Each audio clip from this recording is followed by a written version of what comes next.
ನಮಸ್ಕಾರ ಎಲ್ಲರಿಗೂ welcome to Dabex and tech talks. ಇವತ್ತು ನಮ್ಮ ಜೊತೆ ಒಬ್ಬರು ಗೆಸ್ಟ್ ಅದಾರಿ, ಬರೀ ಅವ್ರ ಪರಿಚಯ ಮಾಡ್ಕೊಳ್ಳೋಣ.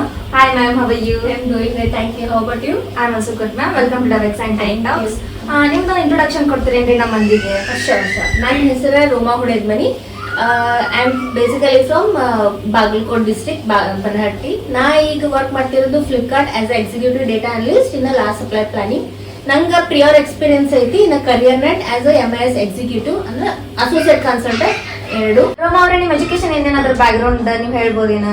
ಅಚ್ಚಾ, ಎಜುಕೇಶನ್ ನಾ ಸ್ಕೂಲಿಂಗ್ ಮತ್ತು PU ಎಲ್ಲ ಬನಟ್ಟಿನಾಗ ಮಾಡಿದ್ದೆ, ರಾಮ್ಪುರ್ ಸ್ಕೂಲ್. ದೆನ್ ನಾನು ನಡ್ಬೇಕು ಚಿಕ್ಕೋಡಿ ಒಳಗೆ ಇಂಜಿನಿಯರಿಂಗ್ ಮಾಡಿದ್ದೆ. ಅಲ್ಲಿ 1 ವರ್ಷ ಮಾಡಿ due to some uncertain reasons drop out ಮಾಡಿದ್ವಿ. ಆಮೇಲೆ ನಾ BBA ಇನ್ ಮಾರ್ಕೆಟಿಂಗ್ನಾಗ ಮಾಡಿದ್ದೆ, ಸ್ಪೆಷಲೈಸೇಷನ್ ಮಾರ್ಕೆಟಿಂಗ್ನಾಗ ಮಾಡಿದ್ವಿ. ಆಮೇಲೆ ಅದಾದ್ಮೇಲೆ ಮತ್ತೆ PGCET ಎಲ್ಲ ಕಟ್ಟೆ ಮಾಡಿ ಎಲ್ಲ ಮಾಡಿ MBA ಜಾಯ್ನ್ ಆಗಿ. MBA ಒಳಗೆ ನಾ ಕೋರ್ ಅನಲಿಟಿಕ್ಸ್ ತಗೊಂಡು, ಬಿಸ್ನೆಸ್ ಅನಲಿಟಿಕ್ಸ್. ಈಗ ನಿಮ್ಮ MBA ಮಾಡಿದ್ರಿ, ಈ ಕರೆಂಟ್ ಡಾಟಾ ಅನಲಿಸ್ಟ್ ಆಗಿ ವರ್ಕ್ ಮಾಡತ್ತೀರಿ. ನೀವು ಒಂದ್ ಡೇ ನಿಮ್ಗೆ ಹೆಂಗಿರ್ತೈತಿ ಅಂದ್ರೆ ಒನ್ ಡೇ ವರ್ಕ್ ಹೆಂಗಿರ್ತೈತಿ ನಿಮ್ ಫ್ಲಿಪ್ಕಾರ್ಟ್ ದಾಗ? ಅಂದ್ರೆ ಅಚ್ಚಾ, 1 ಡೇ ಫ್ಲಿಪ್ಕಾರ್ಟ್ ಅಂದ್ರೆ ನಮ್ದು ಬೇಸಿಕಲಿ ನಮ್ work will starts with raw data ತಗೊಳ್ಳೋದು. ನಮಗ್ ಹೆಂಗ್ ಬೇಕು ಹಂಗ್ ಡೇಟಾ ನಾವು ಫ್ರೇಮ್ ಮಾಡ್ಕೊಳ್ಳೋದೆ. ಹೆಂಗ್ ನಮ್ಗೆ ಯಾವ ಪ್ಯಾರಾಮೀಟರ್ಸ್ ಬೇಕು, ನಮ್ಗೆ how we want to see the data, ಹಂಗ್ ನಾವು ರೆಡಿ ಮಾಡ್ಕೋತೇವೆ ಡೇಟಾ. ಅದಕ್ಕೆ several tools like R, Python, SQL, Excel, Power BI ಎಲ್ಲ ಯೂಸ್ ಮಾಡ್ಕೊಂಡು ನಮ್ಗೆ ಡೇಟಾ ಹೆಂಗ್ ಬೇಕಲ್ಲ ರೀಪ್ರೆಸೆಂಟೇಟಿವ್ ಆಗಿ ನೋಡಕ್ ನಮ್ಗೆ ಡೇಟಾ ಹೆಂಗ್ ಬೇಕು ಹಂಗ್ ಪ್ರಿಪೇರ್ ಮಾಡ್ಕೊಂಡು ಡೇಟಾ ಅನಲಿಸ್ಟ್ ವರ್ಕ್. ಇವಾಗ ಒಂದ್ ಏನಾರ ಪ್ರಾಬ್ಲಮ್ ಅಂತಂದ್ರೆ ನೀವು ಒಂದ್ ಹೆಂಗ್ ಸಾಲ್ವ್ ಮಾಡ್ತೀರಿ ಆಸ್ ಅ ಡೇಟಾ ಅನಲಿಸ್ಟ್ ಆಗಿ? As a data analyst, it's all about playing with data. ಅದ್ರ ಜೊತೆ ಡೇಟಾನ್ಯಾಗ ಏನ್ ನಮ್ಗೆ ಪ್ರಾಬ್ಲಮ್ ಬರತ್ತಂದ್ರೆ we directly go to upstream. ಯಾಕಂದ್ರೆ ಆಪ್ ಸ್ಟ್ರೀಮ್ ಅವ್ರ ಡಿಮ್ಯಾಂಡ್ ಟೀಮ್ ಅವ್ರ ಏನೈತೆ ಅವ್ರು ನಮ್ಗೆ ಡೇಟಾ ಪ್ರಿಪೇರ್ ಮಾಡಿ ಕೊಟ್ಟಲ್ಲೇ ನಮಗೆ ಹೆಂಗ್ ಬೇಕಲ್ಲ ನಾವು ಹಂಗ್ ಪ್ರಿಪೇರ್. ಅವ್ರು ಸೇ ಫಾರ್ ಎಕ್ಸಾಂಪಲ್ ಒಂದ್ ಎಕ್ಸಾಂಪಲ್ ಕೊಟ್ಟೆ ಫ್ಲಿಪ್ಕಾರ್ಟ್ ಒಳಗ. ಈಗ ಮುಂದಿನ ಈಗ ಮೇಲ್ನಾಗ ಸೇಲ್ಸ್ ನಡೆದೈತಿ, ನಾವೀಗ ವೇರ್ ಹೌಸಸ್ನಾಗೆಲ್ಲ ಎಷ್ಟು ಕ್ವಾಂಟಿಟಿ ಬರುದೈತಿ ವರ್ಸಸ್ ಎಷ್ಟು ಕ್ವಾಂಟಿಟಿ ಬರ್ತೈತಿ ಇದೆರಡು. ಸೇ ಫಾರ್ ಎಕ್ಸಾಂಪಲ್ ಅದು ಫೋರ್ಕಾಸ್ಟಿಂಗ್. ಫಾರ್ ಎಕ್ಸಾಂಪಲ್ ಈ ಮಂತ್ ಮೇ ಸೇಲ್ಸ್ನಾಗ ಈ ಒಂದು ಪರ್ಟಿಕ್ಯುಲರ್ ವೇರ್ ಹೌಸ್ನಾಗ ಇಷ್ಟು ಕ್ವಾಂಟಿಟಿ ಬರ್ತೈತಿ. ಆ ಬೇಸಿಸ್ ಮೇಲೆ ನಾವು ಟ್ರಕ್ ಅಲೈನ್ಮೆಂಟ್, ಮ್ಯಾನ್ ಪವರ್ ಎಲ್ಲಾನು ಪ್ಲಾನ್ ಮಾಡ್ತೇವೆ. ಅಲ್ಲಿ ಅವ್ರು ಸ್ವಲ್ಪ ಸೇ ಫಾರ್ ಎಕ್ಸಾಂಪಲ್ 1000 ಕ್ವಾಂಟಿಟಿ ಅವ್ರ ಕೊಡ್ತಾರ ನಮಗೆ, ಇಷ್ಟು ಪ್ಲಾನ್ 1000 ಕ್ವಾಂಟಿಟಿ ಬರುದಿದ್ರೆ ಕೊಡ್ತಾರ. ಇಲ್ಲಿ 10,000 ಬತ್ತಂದ್ರ ಲಮಡ ಆಗ್ತೈತಿ. ಅದರ ಸಂಬಂಧ ಅಲ್ಲಿ ನಾವು ಸ್ವಲ್ಪ ಇಶ್ಯೂ ಫೇಸ್ ಮಾಡ್ತೀವಿ. ಆಕ್ಚುಲ್ ಮತ್ತ ಪ್ಲಾನಿಂಗ್ ಗ್ಯಾಪ್ ಜಾಸ್ತಿ ಆತಂತಂದ್ರ ಅಲ್ಲಿ ವೇರ್ ಹೌಸ್ ನಾಗ ಕಾಲ್ ಔಟ್ ಬಂದ್ಬಿಡ್ತದೆ. ಇದ್ರ ಮ್ಯಾಗ ನಾವು ಸ್ವಲ್ಪ ಜಾಸ್ತಿ ಕಾನ್ಸಂಟ್ರೇಟ್ ಇದ ನಾವು ಇಶ್ಯೂ ಫೇಸ್ ಮಾಡ್ತೇವೆ. ಮೇನ್ಲಿ ಇದ್ರ ಮೇಲೆ ನಾವು ಕಾನ್ಸಂಟ್ರೇಟ್ ಮಾಡ್ಬೇಕು. ಇದು ಬಿಟ್ಟು ಬೇರೆ ಸಮ್ ಸ್ಮಾಲ್ ಇಶ್ಯೂ ಇರ್ತಾವ, ಅವೆಲ್ಲ ಮ್ಯಾನೇಜಬಲ್. ಈಗ ಡೇಟಾ ಅನಲಿಸ್ಟ್ ಅಂದ್ರ ನಿಮ್ ಕೆಲಸ ಕಂಪನಿ ಗ್ರೋತ್ ಮೇಲೆ ಎಷ್ಟು ಇಂಪ್ಯಾಕ್ಟ್ ಆಗ್ತೈತಿ?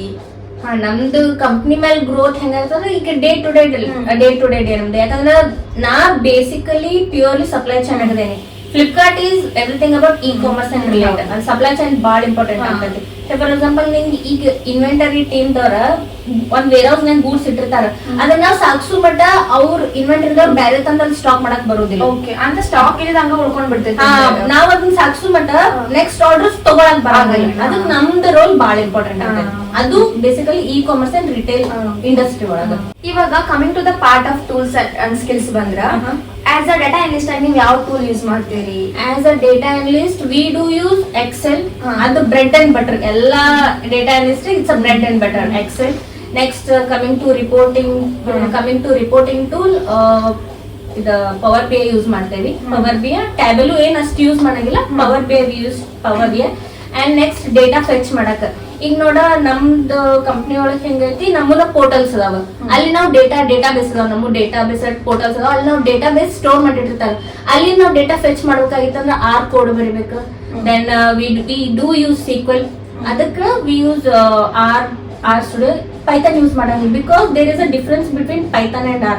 ಪೈಥಾನ್ಗ ಸ್ವಲ್ಪ ಕಮ್ಮಿ ಅಕ್ಯುರಸಿ ಐತಿ, R ಗ ಜಾಸ್ತಿ ಅಕ್ಯುರಸಿ ಐತಿ. But R consumes more time than Python. So we choose the accuracy. ಅಂದ್ರೆ accuracy ಸ್ವಲ್ಪ ಕರೆಕ್ಟ್ ಇರ್ಲಿ, accuracy ರಿಯಾಲಿಟಿ ಹತ್ರ ಇರ್ಲಿ ಅಂತ ಹೇಳಿ we do use R, though it is taking more time. ಇವಾಗ ನೀವು R ಕೋಡಿಂಗ್ ಅನ್ನತ್ತೀರಿ, ಬಹಳ ಜನಕ್ಕೆ R ಕೋಡಿಂಗ್ ಅಂದ್ರೆ ಗೊತ್ತಿಲ್ಲ. ಯಾಕಂದ್ರೆ ಜಾಸ್ತಿ ಪಾಪ್ಯುಲಾರಿಟಿ ಹೊಂದಿದ್ರೆ Java, Python, C++ current days ದಾಗ. ಸೊ ಒಂದ್ ಸ್ವಲ್ಪ ನೀವು R ಕೋಡಿಂಗ್ ಬಗ್ಗೆ ಹೇಳ್ಬೋದೇನ? Sure. you Java, Python ಇವೆಲ್ಲ ಏನೈತಿ it comes full stack developers ಇವೆಲ್ಲ ಜಾಸ್ತಿ ಯೂಸ್ ಆಕಾವ. ನಮಗೆ analyst we got nothing to do with much coding. ಜಾಸ್ತಿ ಕೋಡಿಂಗ್ ಬರಬೇಕು, ಇಂತಾದ್ ಬರಕತ್ತೇನೆ ಸೇ ಫಾರ್ ಎಕ್ಸಾಂಪಲ್ ನೀನು ಜಸ್ಟ್ ಬರ್ ಕೋಡ್ ಓದಾಕ್ ಬಂದ್ರೆ ಸಾಕು, ಏನೇನ್ ಲೈಬ್ರರೀಸ್ ಯೂಸ್ ಮಾಡತ್ತೀವಿ, ಏನೇನ್ ಫಂಕ್ಷನ್ ಆಗತ್ತೈತಿ, ಸೇ ಒಂದ್ ಗ್ರೂಪಿಂಗ್ ಮಾಡತ್ತಿರ್ತೀವಿ, ಅಲ್ಲಿ ಗ್ರೂಪಿಂಗ್ ಆಗತ್ತೈತಿ ಅದ್ ಗೊತ್ತಾದ್ರೆ ಸಾಕು.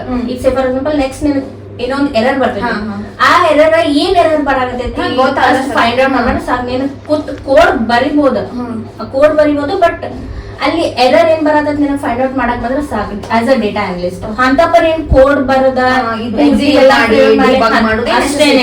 ಡಿಬಗ್ದೆಲ್ಲ ನೆಸೆಸರಿ ಇಲ್ಲ, ಜಸ್ಟ್ ನಮ್ಗೆ ಎಲ್ಲಿ ಕೋಡ್ ಬರತೈತಿ, ನಮ್ಗೆ ಏನ್ ರಿಕ್ವೈರ್ಮೆಂಟ್ ಐತಿ ಆ ಕೋಡ್ ಅದ ಔಟ್ಪುಟ್ ಕೊಡತೈತಿಲೋ ಇಷ್ಟು ಸಾಕು. ಇವಾಗ ನೀವ್ ಹೇಳಿದ್ರಿ tools as a data analyst ಇನ್ನ ಫ್ಲಿಪ್ಕಾರ್ಟ್ ದಾಗ.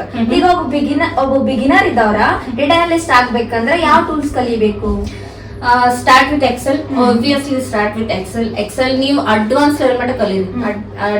ಎಕ್ಸೆಲ್ ನಿಮ್ಗೆ ಏನೋ ಬರಲಿಲ್ಲ ಎಕ್ಸೆಲ್ ಅಡ್ವಾನ್ಸ್ ಲೆವೆಲ್ ಮಟ್ಟ ಬಂದ್ರೆ ಸಾಕು, ಇಟ್ಸ್ ಮ್ಯಾಂಡೇಟರಿ, ಅದು given. Next comes to SQL. Excel SQL ಎರಡು ಸೇಮ್ ಫಂಕ್ಷನಿಂಗ್ ಮಾಡ್ತಾವ. ಕಮ್ಮಿ ಡೇಟಾ ಇದ್ರೆ ಎಕ್ಸೆಲ್ ಮಾಡ್ತಿ, ಅದಕ್ಕಿಂತ ಜಾಸ್ತಿ ನಿಯರ್ ಅಬೌಟ್ 10 lakh ಮಟ್ಟ ಡೇಟಾ ಇತ್ತು, ರೋಸ್ ಆಫ್ ಡೇಟಾ ಇತ್ತಂದ್ರೆ ಎಕ್ಸೆಲ್ ಮ್ಯಾನೇಜ್ ಮಾಡ್ತೀವಿ. ಅದಕ್ಕಿಂತ ಜಾಸ್ತಿ ಹೋತಂದ್ರೆ ನೀವು for sure you have to use SQL only. SQL. Next comes to ಇದು ನಾವು ಡೇಟಾ ಪ್ರಿಪೇರ್ ಮಾಡಿರ್ತೀವಿ, ಇದು ರೀಪ್ರೆಸೆಂಟೇಟಿವ್ ಏನಾಗಿ ತೋರಿಸ್ಬೇಕಲ್ಲ. ಸೊ ಫಾರ್ ಎಕ್ಸಾಂಪಲ್ ನಮ್ಮ ಮ್ಯಾನೇಜರ್ ಇರ್ತಾನಪ್ಪ, ನಾವು ಅವ್ನ ಡೇಟಾ ನೋಡೋದಿರಂಗಿಲ್ಲ, ಅವ್ನಿಗೆ ಚಾರ್ಟ್ಸ್ ವೈಸ್ ರೀಪ್ರೆಸೆಂಟೇಟಿವ್ ಅಂದ್ರೆ ವಿಜುವಲ್ ರೀಪ್ರೆಸೆಂಟೇಟಿವ್ ಆಗಿ ತೋರಿಸ್ಬೇಕಿರ್ತೈತಿ. ಅದಕ್ಕೆ ನಾವು ರಿಪೋರ್ಟ್ಸ್ ಚಾರ್ಟ್ಸ್ ಎಲ್ಲ ರೆಡಿ ಮಾಡ್ಕೊಂಡ್ರೆ we do use power BI. ಅದು ನೆಕ್ಸ್ಟ್ ಸ್ವಲ್ಪ ಡೇಟಾ ಫೆಚ್ ಮಾಡೋದು ಅಂಡ್ ಜಾಸ್ತಿ ಸ್ವಲ್ಪ ಡೇಟಾ ಜೊತೆ ಪ್ಲೇ ಮಾಡೋದಿತ್ತು ಅಂದ್ರೆ ಲೈಕ್ ಡೇಟಾನಾಗ ಲಾರ್ಜ್ ಅಮೌಂಟ್ ಆಫ್ ಡೇಟಾ ಇತ್ತು, ಅಲ್ಲಿ ಮ್ಯಾನಿಪುಲೇಷನ್ ಇತ್ತು, ಡೇಟಾ ವಿಜುವಲೈಸೇಷನ್ ಇತ್ತು ಅಂದ್ರೆ ಅಲ್ಲಿ ನಾವು ಪೈಥಾನ್ ಯೂಸ್ ಮಾಡ್ಕೋತೀವಿ, ಪೈಥಾನ್ ಆರ್ ಯೂಸ್ ಮಾಡ್ಕೋತೀವಿ. ಅದ್ರ ಜೋಡಿ ಲೈಬ್ರರೀಸ್ ಇಲ್ಲಿ ಡೇಟಾ ನಾವು ಕ್ಲೀನ್ ಅಪ್ ಮಾಡೋದು ಎಲ್ಲ ಮಾಡ್ತೀವಿ, ಲೈಬ್ರರೀಸ್ ಯೂಸ್ ಮಾಡ್ತೀವಿ, ಪಾಂಡಾಸ್ ಚಾರ್ಟ್ಸ್ ಪವರ್ BI ನಾಗ ಯೂಸ್ ಮಾಡ್ತೀವಿ. ನಮ್ ಸೇ ಫಾರ್ ಎಕ್ಸಾಂಪಲ್ ಆರ್ ನಾಗ ಮಾಡ್ಬಿಡ್ತಾರ ವಿ ಯೂಸ್ ಆರ್ ಪೈಥಾನ್ ನಾಗ ಮಾಡ್ಬಿಡ್ತಾರ ಮ್ಯಾಟ್ಪ್ಲಾಟ್ ಲಿಬ. ಮತ್ತ ಆರ್ ಒಳಗೆ ಸ್ಪೆಸಿಫಿಕಲಿ ಆರ್ ಒಳಗೆ ಪಾಂಡಾಸ್ ನಂಪಾಯಿ ಅಂತ ಏನ್ ಬರಂಗಿಲ್ಲ, ಅಲ್ಲೇ ಲೈಬ್ರರೀಸ್ ಇರ್ತಾವ, ಅವನ್ನ ನಾವು ಇನ್ಸ್ಟಾಲ್ ಮಾಡಿ ಲೈಬ್ರರೀಸ್ ರನ್ ಮಾಡಿದ್ರೆ ಮುಗಿತು ಅಲ್ಲೇ. ಬೇಸಿಕಲಿ ಪೈಥಾನ್ ಕಿನ ಆರ್ ಬಾಳ ಈಸಿ. ಒಂದ್ ಟೈಮ್ ಬಹಳ ಜನಕ್ಕೆ ಆರ್ ಅಂದ್ರೇನೆ ಗೊತ್ತಿಲ್ಲ. ಇಂಜಿನಿಯರಿಂಗ್ ನ ಸಬ್ಜೆಕ್ಟ್ ಐತಿ ಆರ್ ಲ್ಯಾಂಗ್ವೇಜ್ ಅಂತ, ಬಟ್ ಯಾರು ಚೂಸ್ ಮಾಡಂಗಿಲ್ಲ. ಈಗ ಕಾಲೇಜ್ ಅಲ್ಲಿ ಯಾರು ಆರ್ ಚೂಸ್ ಮಾಡಂಗಿಲ್ಲ, ಅನ್ಬಿಟ್ಟ ಜಾವಾ ಪೈಥಾನ್ ಈ ರೀತಿ ತಗೋತಾರೆ, ಯಾಕಂದ್ರೆ ಕರೆಂಟ್ಲಿ ಅದ ಟ್ರೆಂಡ್ ಐತಿ ಅಂತ ಹೇಳಿ. ಬಾಳ ಅದಾವ ಲ್ಯಾಂಗ್ವೇಜಸ್ ಯಾವ ನಮಗ್ ಗೊತ್ತಿಲ್ಲ ಅಷ್ಟೇ. ಅದ ಜಾವಾ ಪೈಥಾನ್ ಇವೆಲ್ಲ ನಾವು ಯೂಸ್, ಬಟ್ ಯಾವ್ದಾವ್ದಕ್ಕೆ ಏನೇನ್ ಯೂಸ್ ಮಾಡ್ತೀವಿ ಅನ್ನೋದು ಗೊತ್ತಿಲ್ಲ. ಡೇಟಾ ಅನಲಿಸ್ಟ್ ಜಾವಾ ಮಾಡ್ಕೊಂಡ್ ಕೂತೀವಿ ಅಂದ್ರೆ ಎದಕ್ಕೂ ಉಪಯೋಗ ಇಲ್ಲ. ನಮಗ್ ಪೈಥಾನ್ ಬೇಕು ಬಿಟ್ರೆ ಆರ್ ಬೇಕು, ಇವೆರಡು ಲೈಕ್ ಪ್ಯಾರಲಲ್ ಗೊತ್ತಿರ್ಬೇಕು. ಈಗ ತಮ್ಮ ಇದ್ದ ಕರೆಕ್ಟ್ ಆರ್ ಬಂದ್ರೆ ಪೈಥಾನ್ ಆಬ್ವಿಯಸ್ಲಿ ಗೊತ್ತಾಗತೈತಿ. ಇವಾಗ technical skill versus business understanding ಅಂದ್ರೆ ಯಾವ್ದು ಜಾಸ್ತಿ ಇಂಪಾರ್ಟೆಂಟ್ ಅಥವಾ ಯಾವ್ದು ಇಂಪ್ಯಾಕ್ಟ್ ಆಗ್ತದೆ ಜಾಸ್ತಿ? ಎರಡು ಪ್ಯಾರಲಲಿ ಎರಡು ಈಕ್ವಲ್ ಇಂಪಾರ್ಟೆನ್ಸ್ ಹೋಲ್ಡ್ ಮಾಡ್ತಾವು. ಬಟ್ ನಾವ್ ಒಂದ್ ಮಿಸ್ಟೇಕ್ ಮಾಡಿದ್ದ MBA ನಾಗ ಅಂತಂದ್ರೆ ಎರಡು ಅನಾಲಿಟಿಕ್ಸ್ ತಗೊಂಡೇನಿ, ಡೊಮೇನ್ ಚೂಸ್ ಮಾಡ್ಲಿಲ್ಲ. ಯಾಕಂದ್ರೆ ಸೇ ಫಾರ್ ಎಕ್ಸಾಂಪಲ್ ಈ ಒಂದ್ ಕಂಪ್ನಿ ಒಳಗ ನೀ ಜಾಬ್ ಮಾಡಕತ್ತಿ, ನೀ ಬರೀ ಟೆಕ್ನಿಕಲ್ ಸ್ಕಿಲ್ಸ್ ಡೇಟಾ ರೆಡಿ ಮಾಡಿದ್ರ ನಡೆಯಂಗಿಲ್ಲ. ಆ ಎದಕ್ ಡೇಟಾ ರೆಡಿ ಮಾಡತಿ, ಆ ಡೇಟಾ ಯಂತ್ರ ಏನ್ ಔಟ್ಪುಟ್ ತಗೊಳತಿ ಎಲ್ಲಾನು ಇಂಪಾರ್ಟೆಂಟ್ ಆಗುತ್ತೆ. ಅದಕ್ಕೆ ನಿನ್ಗ ಡೊಮೇನ್ ನಾಲೆಜ್ ಇರೋದು ಮೋಸ್ಟ್ ಇಂಪಾರ್ಟೆಂಟ್. ಇವಾಗ ನೀವು ಡೊಮೇನ್ ಚೂಸ್ ಮಾಡೋದು ಮಿಸ್ಟೇಕ್ ಮಾಡಿದ್ರಿ ಅಂದ್ರೆ, ಸೊ ಕರೆಂಟ್ಲಿ ಬಹಳ ಮಂದಿ MBA ಮಾಡತ್ತಾರ, ಅವ್ರಿಗೆ ಮಿಸ್ಟೇಕ್ ಮಾಡಬಾರ್ದಂದ್ರೆ ಅವ್ರಿಗೆ ಏನ್ ನೀವು ಸಜೆಷನ್ ಕೊಡ್ತೀರಿ? ಫಾರ್ ಎಕ್ಸಾಂಪಲ್ ಬಿಸ್ನೆಸ್ ಅನಲಿಸ್ಟ್ ಅಂದ್ರೆ ಕಾಲೇಜಾಗ ಏನ್ ಹೇಳ್ಕೊಡ್ತಾರ ಅಂದ್ರೆ ಅವರೆಲ್ಲ ಟೂಲ್ಸ್ ಹೇಳ್ಕೊಡ್ತಾರ. ಫಾರ್ ಎಕ್ಸಾಂಪಲ್ ಆರ್ ಆಯ್ತು, ಪೈಥಾನ್ ಆಯ್ತು, ಪವರ್ BI, ಟ್ಯಾಬಲು, ಎಕ್ಸೆಲ್ ಇದೆಲ್ಲ ಹೇಳ್ಕೊಡ್ತಾರ. ಅದೆಲ್ಲ ಗೊತ್ತಾದ್ರೆ ಸಾಕಾಗಿಲ್ಲ, ಹೇಳಿಲ್ಲ ಡೊಮೇನ್ ನಾಲೆಜ್ ಬೇಕು. ಡೊಮೇನ್ ನಾಲೆಜ್ ಅಂದ್ರೆ ಈಗ ಅನಲಿಸ್ಟ್ ಒಳಗ ಡೊಮೇನ್ ನಾಲೆಜ್ ಏನೇನ್ ಬರ್ತಾವು, ಬ್ಯಾಂಕಿಂಗ್ ಬರ್ತೈತಿ, ಹೆಲ್ತ್ ಕೇರ್ ಬರ್ತೈತಿ, ಇ ಕಾಮರ್ಸ್ ಅಂಡ್ ರಿಟೇಲ್ ಬರ್ತೈತಿ, ಇದ್ರಲ್ಲಿ ಮಾರ್ಕೆಟಿಂಗ್ ಬರ್ತೈತಿ. Marketing it comes under E commerce and retail. ಇವೆಲ್ಲ ಕಮ್ಸ್ ಅಂಡರ್ ಡೊಮೇನ್ ನಾಲೆಜ್. ಇವೆಲ್ಲ ಇಂಡಸ್ಟ್ರಿ ಡೊಮೇನ್ ನಾಲೆಜ್ ಆಗ್ತದೆ. ಅದನ್ನು ಚೂಸ್ ಮಾಡ್ಬೇಕು, ಇದನ್ನು ಚೂಸ್ ಮಾಡ್ಬೇಕು, ಒಂದ್ ತ್ರೋನ ಹೋಗ್ಬಾರ್ದು ಅಂತ ಹೇಳಿ. ಒಂದು ಬಿಸ್ನೆಸ್ ಅನಲಿಸ್ಟ್ ಒಂದ್ ತಗೊಂಡ್ರೆ ಸಾಕು, business analyst data analyst anything. ಮತ್ ಇನ್ನೂ ಒಂದು ಸಣ್ಣಾಗ ಏನೈತಿ, ನಾ domain knowledge related to supply chain ತಗೋಬೇಕಾಗಿತ್ತು, ಬಟ್ ನಾ ಅಲ್ಲಿ ತಪ್ಪು ಮಾಡಿದ್ದೆ. One domain knowledge having one domain knowledge is mandatory. ಇವಾಗ ಪ್ರಾಕ್ಟಿಕಲ್ ಇನ್ಸೈಟ್ ಬರೋದಾದ್ರ ಡೇಟಾ ಒಂದ್ ಡಿಸಿಷನ್ ಚೇಂಜ್ ಮಾಡ್ತೈತೆ ಅಂದ್ರೆ ರಿಯಲ್ ಎಕ್ಸಾಂಪಲ್ ನೀವ್ ಏನ್ ಕೊಡ್ಬೋದು? ಈ ಒಂದ್ ಡೇಟಾ ಎಂಟೈರ್ ಡಿಸಿಷನ್ ಚೇಂಜ್ ಮಾಡ್ತೈತಿ ಅಂದ್ರೆ ರಿಯಲ್ ಎಕ್ಸಾಂಪಲ್ ನೀವ್ ಏನ್ ಕೊಡ್ಬೋದು ನಿಮ್ ಎಕ್ಸ್ಪೀರಿಯನ್ಸ್ ದಾಗ? ರಿಯಲ್ ಎಕ್ಸಾಂಪಲ್ ಹೇಳಿದ್ದಿಲ್ಲ ನಿಮ್ಗೆ, ಅದ ಎಕ್ಸಾಂಪಲ್ ಆಕ್ಚುಯಲ್ ವರ್ಸಸ್ ಪ್ಲಾನ್ಡ್ ನಮ್ದ್ರೊಳಗ. ಈಗ ಸೇ ಫಾರ್ ಎಕ್ಸಾಂಪಲ್ ಅವ್ರು ನಮ್ಗ ಡಿಮ್ಯಾಂಡ್ ಪ್ಲಾನಿಂಗ್ ದವ್ರು ನಮ್ಗ ಡಿಮ್ಯಾಂಡ್ ಅಂದ್ರ ಫೋರ್ಕಾಸ್ಟಿಂಗ್ ವ್ಯಾಲ್ಯೂಸ್ ಕೊಡ್ತಾರ. ಅದ್ರ ಮೇಲೆ ನಾವೆಲ್ಲ ಮ್ಯಾನ್ ಪವರ್ ಆತು, ಟ್ರಕ್ ಅಲೈನ್ಮೆಂಟ್ ಆತು, ಇಷ್ಟು ವೇರ್ ಹೌಸ್ ಇಷ್ಟು ಕ್ವಾಂಟಿಟಿ ಬರ್ತಾವ ಹೇಳೋದಾತು, ನಾವು ಆಪರೇಷನ್ಸ್ ಟೀಮ್ ದವ್ರ ಜೊತೆ ಇಂಟ್ರಾಕ್ಟ್ ಮಾಡ್ತೀವಿ. ಅವ್ರ ನಮ್ಗೆ 1000 ಕ್ವಾಂಟಿಟಿ ಕೊಟ್ಟಾರ, ಇಲ್ಲಿ 10,000 ಕ್ವಾಂಟಿಟಿ ಬರಾತೈತಿ ಅಂದ್ರೆ ಎಲ್ಲ ನೋಕತ್ಲ directly it impacts on customer experience. Okay. ಈಗ ಆಸ್ ಅ ಕಸ್ಟಮರ್ ಆಗಿ ನೋಡುದಾದ್ರ 2 days ನಾಗ ನಮ್ಗೆ ಆರ್ಡರ್ ಬರ್ತೈತೆ, ನಾವು ಎಕ್ಸ್ಪೆಕ್ಟ್ ಮಾಡ್ಕೊಂಡ್ ಕೂತಿರ್ತೀವಿ. ಅದ್ರ 3 days ಆತಂದ್ರೆ ನಮ್ಗೆ ಡಿಸಪಾಯಿಂಟ್ ಆಗ್ತೈತಿ. ಆಮೇಲೆ ನಾವು ನೆಕ್ಸ್ಟ್ ಫ್ಲಿಪ್ಕಾರ್ಟ್ ಚೂಸ್ ಮಾಡ್ತೀವಿ, ಆಗೋದಿಲ್ಲ. ಇದು ಇಂಡೈರೆಕ್ಟ್ ಆಗಿ ಮ್ಯಾಟರ್ ಆಗ್ತೈತಿ. ಒಂದ್ ಸಣ್ಣ ಡೇಟಾ ಚೇಂಜ್ ನಂಬರ್ಸ್ ಚೇಂಜ್ ಆತಂದ್ರೆ ಹ್ಯೂಜ್ ಡಿಫರೆನ್ಸ್ ಆಗ್ತೈತಿ. Directly it impacts on companies sale. ನೀವು ಬಹಳಷ್ಟು ಪ್ರಾಜೆಕ್ಟ್ ಮೇಲೆ ವರ್ಕ್ ಮಾಡಿರ್ತೀರಿ, ಸೊ ಯಾವ್ದಾರ ಒಂದು ಇಂಟ್ರೆಸ್ಟಿಂಗ್ ಪ್ರಾಜೆಕ್ಟ್ ಹೇಳ್ಬೋದಾ ನೀವು? ನಂದು ಇಂಟ್ರೆಸ್ಟಿಂಗ್ ಪ್ರಾಜೆಕ್ಟ್ ಅಂದ್ರೆ ವಾಲ್ಮಾರ್ಟ್ ಸೇಲ್ಸ್ ಮೇಲೆ ಮಾಡಿದ್ನಿ ನಾ, ಸಿಕ್ವೆಲ್ ಮತ್ತೆ ಪವರ್ ಬಿ ಯೂಸ್ ಮಾಡ್ಕೊಂಡ.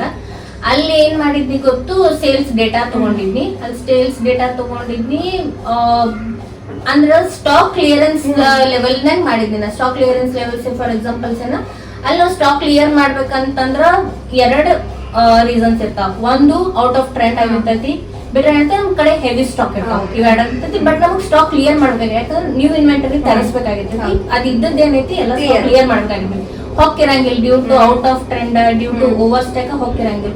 ಅದನ್ನ ನಾವು ಲಿಕ್ವಿಡೇಟ್ ಮಾಡ್ಬೇಕು. ಲಿಕ್ವಿಡೇಟ್ ಮಾಡ್ಬೇಕಂದ್ರೆ ಸುಟ್ ಹಾಕ್ಬೇಕು, ಅವೆಲ್ಲ ಸ್ಟಾಕ್ ಕ್ಲಿಯರೆನ್ಸ್ ಮಾಡ್ಕೊಂಡ್ರೆ ಸುಟ್ ಹಾಕ್ಬೇಕು. ಬಿಟ್ರೆ ಡಿಸ್ಕೌಂಟ್ ನಾಗ ಮಾರ್ಬೇಕು. ಆಪ್ಷನ್ ಸೇಲ್ಸ್ ಆಪ್ಷನ್ ಇರ್ತಾವ ನಮಗ. ಅದೊಂದು ಇಂಟ್ರೆಸ್ಟಿಂಗ್ ಅನ್ಸುತ್ತೆ ವಾಲ್ಮಾರ್ಟ್ ಸೇಲ್ಸ್.